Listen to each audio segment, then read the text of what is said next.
క్లాస్‌లో పాఠాలు చెప్పాల్సిన సారు స్టూడెంట్స్ దగ్గరకొచ్చి నాకు నీ మీద ఫీలింగ్స్ వస్తున్నాయని చెప్తే ఎలా ఉంటుంది? అసలు ఏం జరిగిందో చెప్తాను. ఛానల్‌ని ఫాలో చేసి వీలైనంత వరకు షేర్ చేయండి. ఇది నల్గొండ జిల్లా దేవరకొండలో ఒక జూనియర్ కళాశాలలో అయితే జరిగింది. ఇతనొచ్చేసి తెలుగు సబ్జెక్ట్ చెప్పడానికైతే వెళ్తాడంట. తను క్లాస్‌లో లెసన్స్ చెప్పకుండా స్టూడెంట్స్‌ని ఇష్టం వచ్చినట్టు మాట్లాడేవాడంట. నేను చెప్పడం ఎందుకు, ఒకసారి మీరే చూడండి.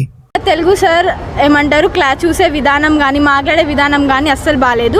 ఏమంటారు చెప్పలేను కానీ ఏమంటారు చెస్ట్ వైపు చూడడం, చున్నీ వేసుకోకపోతే మిమ్మల్ని రేప్ చేస్తారు, కామన్ అది. నాకు కూడా వస్తాయి నీ పైన ఫీలింగ్స్ అని చెప్పి మాతో కానీ మా స్టూడెంట్స్తో కానీ నేను నిన్నేమైనా చేస్తే నువ్వేం చేస్తావని ఇట్లా పర్సనల్గా మాట్లాడడం, ఒంటరిగా కలుద్దామా అని చెప్పి ఇలాంటివి మాట్లాడడం, చేతులేసి మాట్లాడడం కానీ చాలా మిస్బిహేవ్ చేస్తున్నారు. వాష్రూమ్ వస్తుంది అని చెప్పి పర్మిషన్ అయితే పోస్కో అక్కడిని అని చెప్పినారు. మంచి చెడ్డలు చెప్పాల్సిన సారే ఇలా మాట్లాడుతుంటే అసలు ప్రపంచం ఎక్కడికి వెళ్తుంది? ఇలాంటి వాళ్లకు ఖచ్చితంగా శిక్ష పడాలి. వీలైనంత వరకు ఈ వీడియోని అయితే షేర్ చేయండి. అసలు దీని మీద మీ ఒపీనియన్ ఏంటో కామెంట్స్లో చెప్పండి.